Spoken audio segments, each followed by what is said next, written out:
Buenos días y bienvenidos a mundodesconocido.es. Dicen que ocultar la verdad es la forma más sutil de mentir. Y es que poco se sabe sobre la pasada reunión del Club Bilderberg. Nuevamente, la oligarquía mundial se ha reunido. Curiosamente, hoy ha habido un bombazo. El rey ha abdicado. Pero de esto hablaremos al final del vídeo. Vamos a centrarnos en lo que ha ocurrido en el Club Bilderberg. Dije en un post recientemente que el programa oficial se ceñía a una simple cabecera. El programa oficial del Club Bilderberg no existe, no se publica por ahí, solo es accesible a aquellos que son invitados al Club Bilderberg, ese selecto grupo al que van desde catedráticos, banqueros, ministros, representantes de la oligarquía, la monarquía, lo mejor de cada casa. Bueno, pues la cabecera del programa oficial dice lo siguiente: fomentar el diálogo entre Europa y América del Norte. Eso es lo que dicen. Básicamente lo que pretenden es crear una especie de unión o consolidar esa alianza que existe entre Europa y América del Norte a todos los niveles, al nivel militar y al nivel comercial y por supuesto al nivel económico. Pero vamos a centrarnos en las repercusiones que va a tener este tipo de reuniones en su vida diaria, sea usted trabajador o sea usted empresario, si es que da lo mismo. Veréis, la respuesta a lo que han hablado en la reunión Bilderberg no es muy complicada. Ellos tienen previsto llevar al Parlamento Europeo, que ya se está debatiendo desde el año pasado de manera altamente secreta, una curiosa ley, un curioso tratado. Ese tratado tiene varios nombres. Aquí vamos a utilizar el más habitual, el TTIP, Acuerdo Transatlántico de Libre Comercio. Yo sé que muchos de vosotros estáis diciendo, bueno, libre comercio, está utilizando la palabra libertad, comercio, acuerdo, palabras muy bonitas, pero en realidad tiene importantes repercusiones y las tendrá sobre su vida diaria. Vamos a hablar sobre ese acuerdo y concretamente qué es lo que estos tipos pretenden.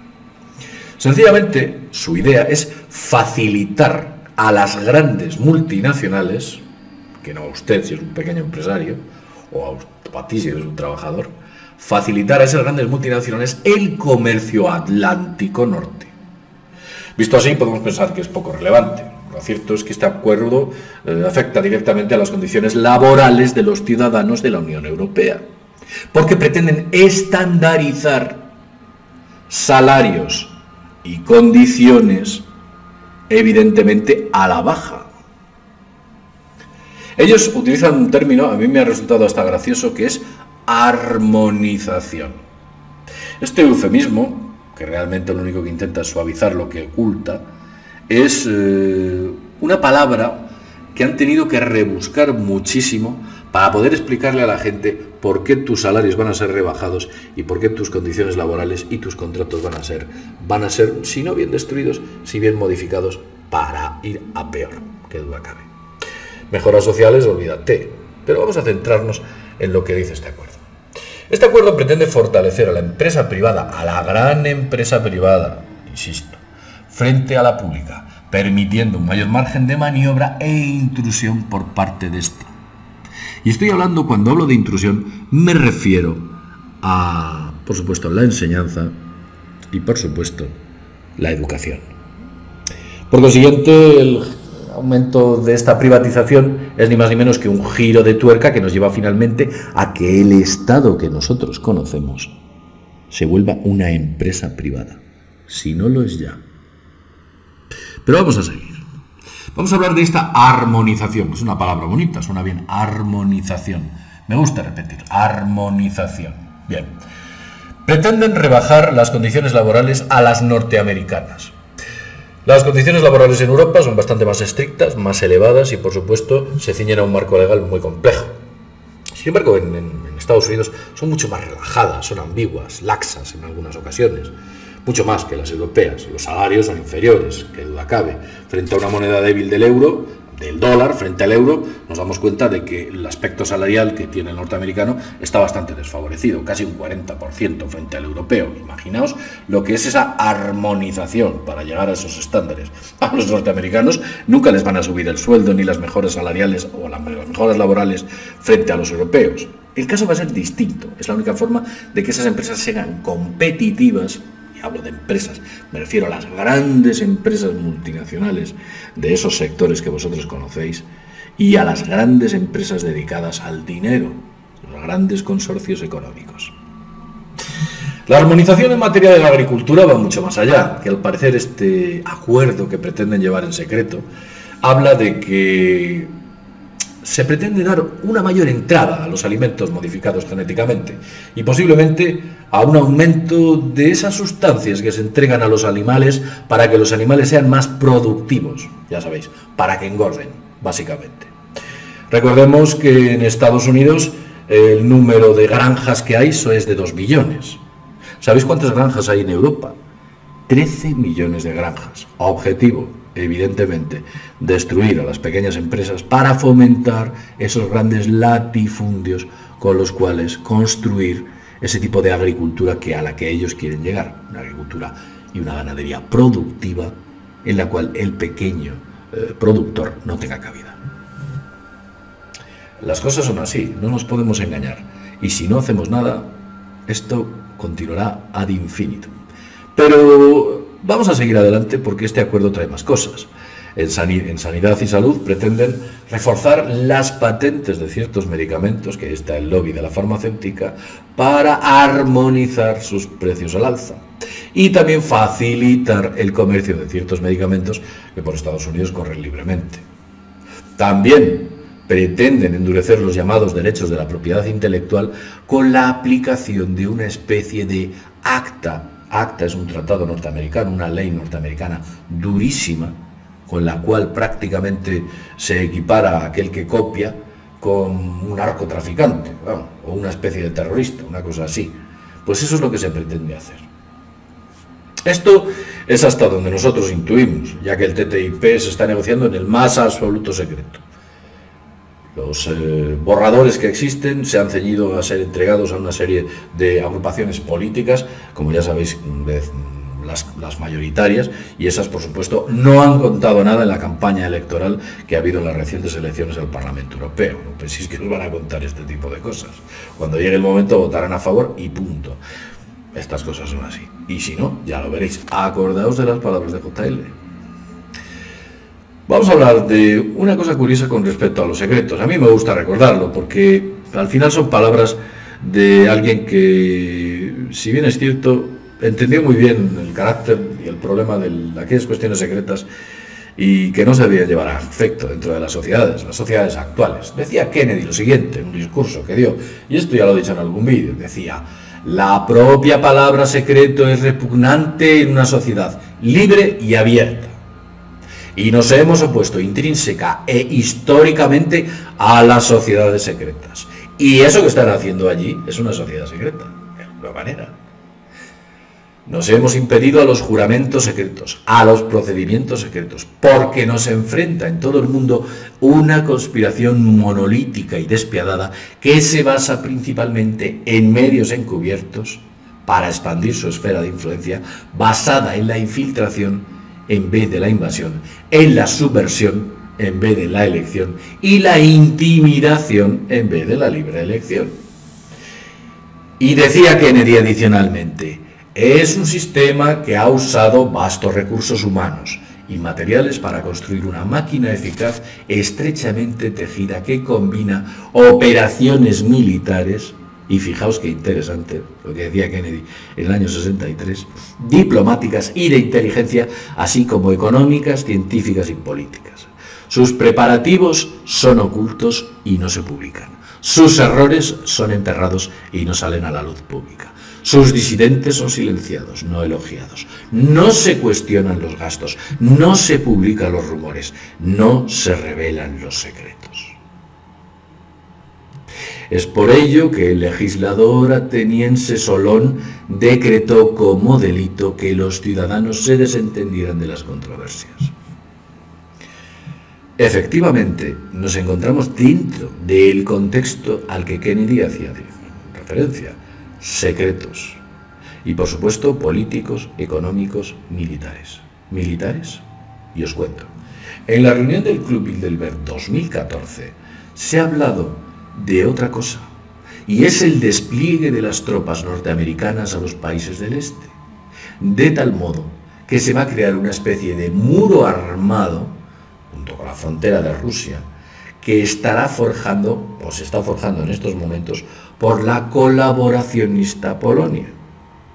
Y se extenderá desde luego por todos los países del antiguo bloque del este.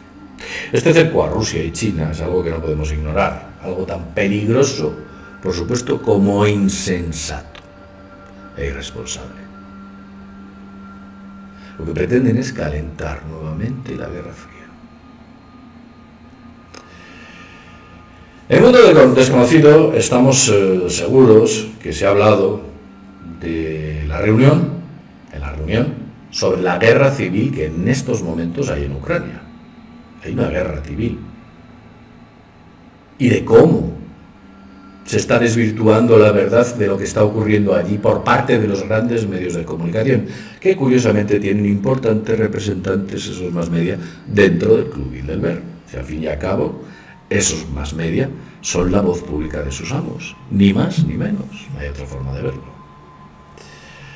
Hay otro aspecto interesante. Sospechamos que la abdicación de Juan Carlos I, que ha sido hoy, concretamente el día 1 de junio de 2014, en la reunión se ha hablado de ello. Nos parece muy casual, nos parece muy casual que al día siguiente de finalizar la reunión se anuncie la abdicación del rey, dejando su responsabilidad a su hijo Felipe. Véase Felipe VI, que es como le va a llamar el muchacho. Yo os digo desde aquí que ni una brina de hierba crece sin que esa hermandad Illuminati que está redactando la agenda sepa qué es lo que va a ocurrir. Nada se les escapa de las manos. Estoy convencido, además he tenido oportunidad de leer en algunos sitios, una serie de tweets de gente que decía, algo está cambiando. Ha entrado la agrupación política Podemos, con 1 millón de votos. El PSOE está modificando toda su estructura y el rey ha abdicado. Algunos están diciendo eso. Lo que pensamos realmente es que algunos tienen una actitud un tanto infantil con respecto al poder de esos que se sientan detrás del trono. Y es que todo este tipo de movimientos obedecen a una serie de cambios que un escritor norteamericano denominó disidencia controlada. Y muchas de estas cuestiones de las que he hablado antes están estudiadas en laboratorios. Y si no, mirad quiénes son los que están detrás de todo este tipo de cuestiones. Nada crece en Occidente sin que, por supuesto, esa hermandad de la que he hablado esté al corriente. No os dejéis convencer. Ser pragmáticos. Utilizad la lógica y el análisis y descubriréis qué intereses tienen. Lo que tiene uno de interés, el interés de otro, el interés de aquel, del de más allá. Descubriréis sus intenciones. Yo no trato de convenceros. Sé que hay gente que coge un poco de aquí, un poco de allí, o hay gente que no coge nada. Cada uno es libre de hacer lo que quiera, pero ser pragmáticos, ser críticos, intentar ir más allá. Veréis, este vídeo me hubiera gustado efectuarlo con una escritora que trata en sus libros sobre el Club Bilderberg. Lamentable esta escritora, alegando que no ha llegado el correo de la invitación, y os lo he mandado en 2 ocasiones. Nos ha hecho el vacío y no lo vamos a poder tener aquí. ¿Qué vamos a hacer? Esto ya nos ha ocurrido con anterioridad. Y otras personas a las que hemos querido invitar para charlar con nosotros, pues no han venido. O nos han hecho el más absoluto vacío en la respuesta, no nos han contestado, no nos han querido contestar. Se ve que han buscado en internet quiénes éramos y han dicho, bueno, no. Quiere decir que muchas de aquellas personas que veáis como críticos del sistema son críticos lo justo, pues sí, que son críticos, o llegan hasta lugares donde parece ser que deberían llegar. Vamos a cambiar de tema, porque este tipo de cuestiones son muy personales y evidentemente que alguien se niegue me parece normal. Lo que me parece muy raro es que se nieguen tantos. Pero bueno, ahí está. La verdad es que es difícil encontrar a hombres tan valientes, hombres y mujeres tan valientes como por ejemplo Antonio Ruiz, que también es escritor y el hombre pues nos ha dado la oportunidad de hablar con él en múltiples ocasiones. Se moja políticamente, se moja por supuesto a todos los niveles y ahí está para lo que nos necesitemos. Nunca se ha negado. Pero hay otros escritores y otros divulgadores que claro, son, como ya he dicho antes, digamos que críticos hasta cierto punto. No vamos a ser muchos. En fin, nada más. Con todo lo que os he contado, podéis sacar vuestras propias conclusiones e intentar comprender de este modo quién y qué fuerzas se esconden detrás del Club Bilderberg. Algunos dicen el Club Bilderberg es el gobierno mundial. No. Algunos dicen el Club Bilderberg toma las decisiones a nivel mundial. No. Es un foro de debate canalizado. No nos engañemos. ¿Quién está por encima del Club Bilderberg? La pregunta es quién o qué está por encima de estas fuerzas. En ocasiones nos quedamos en la anécdota y tenemos que analizar qué es lo que hay por encima de. Yo, si veo el cuadrante de cualquier, digamos, sistema o distribución social, me doy cuenta que ese cuadrante es una estructura piramidal en la que siempre hay uno que está por encima de otro. Y en esta pirámide, el que está al final del todo no se ve, es bastante invisible, como sus iconos nos muestran. Bien, lo dicho, sin más, desde mundodesconocido.es, nos vemos en el siguiente videoprograma. Hasta pronto.